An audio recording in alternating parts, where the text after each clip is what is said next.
What's good, y'all, man? It's time to talk about the AP Top 25 poll. I know it came out yesterday, y'all, man. I've been super busy, but I gotta do my weekly video on the AP poll, man. We had Bedlam this past week, man. Bro, did you see all the upsets? Texas A&M hit in Missouri, their loss.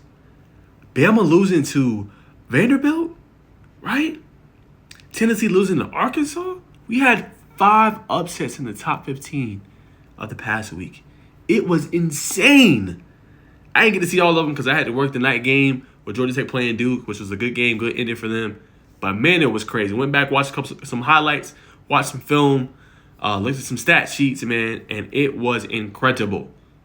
Love it, man. It's hard to replicate college football. It's so just chef's kiss. Just so great. Let's get into it. All right.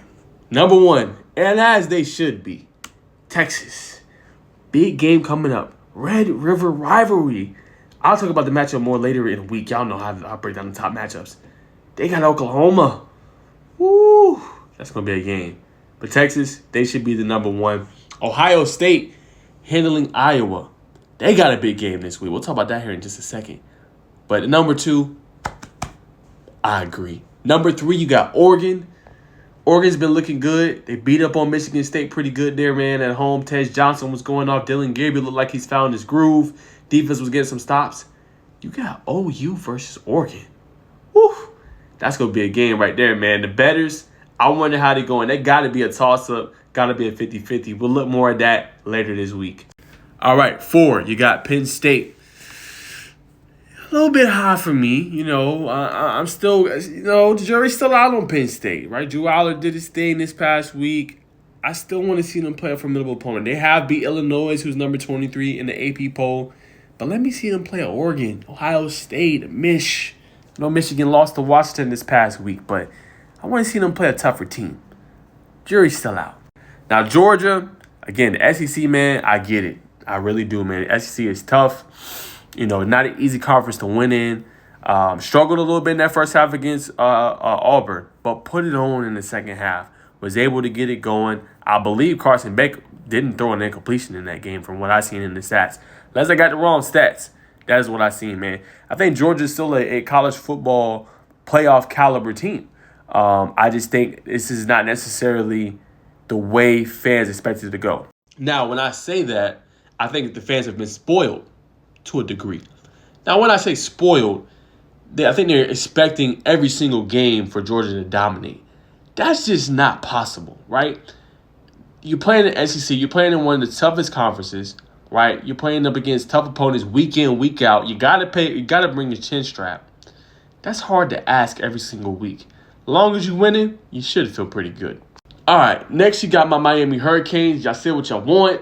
I know y'all going to talk about that targeting call that should have been, the phantom call. They got lucky, yada, yada. Cam Ward, he barely survives these games. They should blow out teams. Again, this is college football.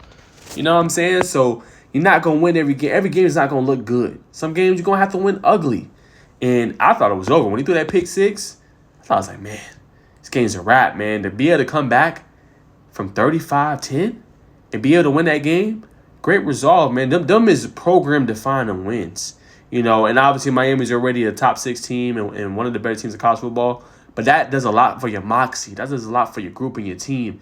And Mario Cristobal, Cam Ward, Xavier Restrepo, Damian Martinez, who didn't have his best game, is showing that they can win the big games. And Ruben Bain finally came back, made an impact. They can win these games, man. So I feel pretty good there. All right, 7, you got 7, you got Alabama and Tennessee. Both suffered big losses, but can't feel too bad. Now, obviously, we're going to have to see what the college football playoff poll has here in another month. But to be 7-8 at this point in the season, hey, after those losses, you got to feel okay. You didn't really get punished too much. You got to feel good. Got the whole season ahead of you. These two teams still got to play, so somebody's going to get a second loss on the season. Unfortunate. But that's just the reality of the situation. But I want to see how they rebound. Bama's going to play South Carolina. Tennessee got a big game coming up. How do you rebound? Then Ole Miss handled their business, got back into the top 10 after losing to Kentucky. They blew out South Carolina, man. So they're looking good. 27-3 victory. They should be all right. Clemson keeps rolling. They send FSU into a 1-5 start. Woo!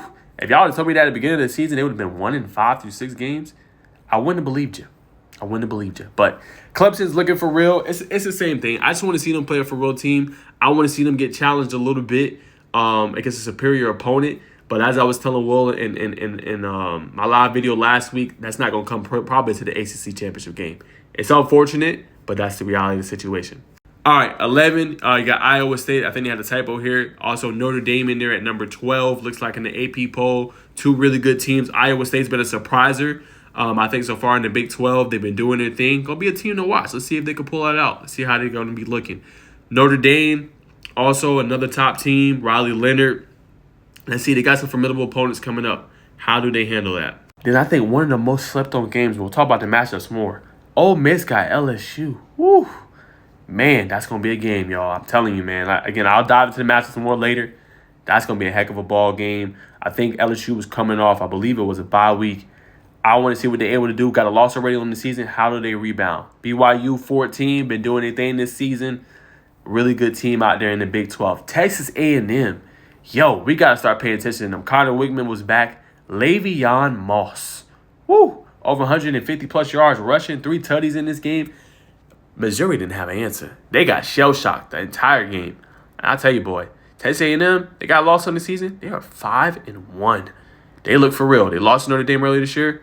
Look out. They could be dangerous.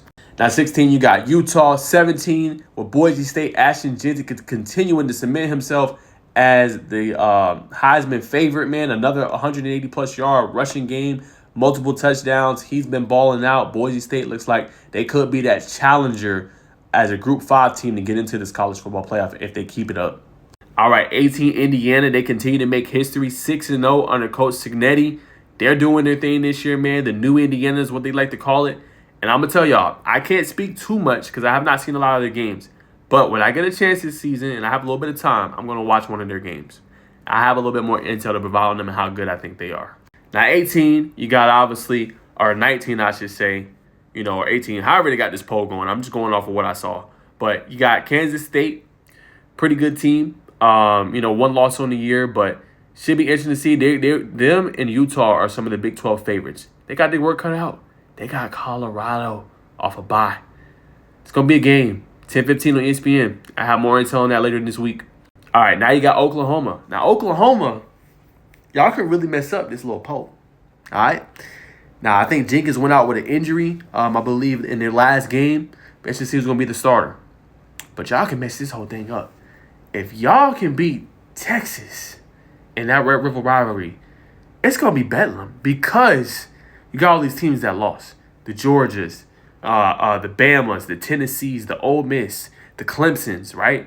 At that point, you're only going to have maybe 3 undefeated teams, depending on what happens, right? Miami, one of these 2 teams right here, with my head back, is going to lose. Ohio State, Oregon, right? And Penn State got to play one of them teams before the year is over.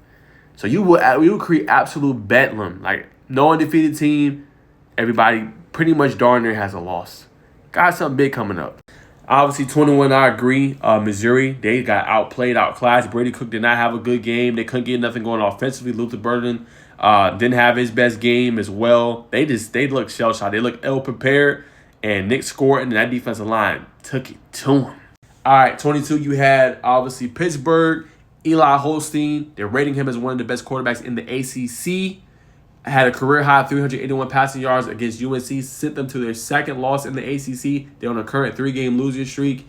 Maybe he is the real deal. I'm going to hold out just a little bit to see him play a little bit of steeper competition.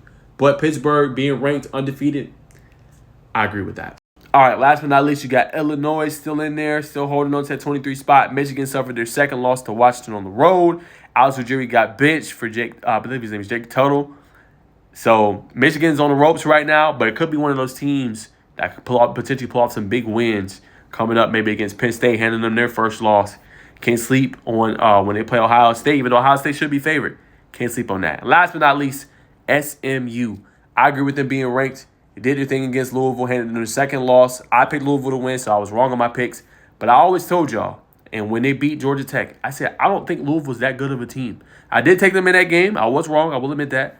But I just did not see it of them being a ACC title contender.